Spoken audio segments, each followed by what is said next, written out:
Okay, let's dive into how to officially lock down your Facebook profile based on Tech Simplify's explainer. Want to keep your personal info totally safe from snooping non-friends? Well, here's exactly how.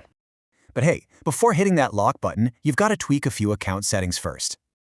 Open your Facebook app, tap that three-line menu in the top right, and hit Settings. Next up, dive into Audience and Visibility. This right here controls your whole digital footprint. Now, click on Followers and Public Content to really start tightening up those boundaries. Here's the big game changer. Switch your post visibility straight from public over to friends. Go back, select Profile and Tagging, and lock down exactly who can interact with your timeline.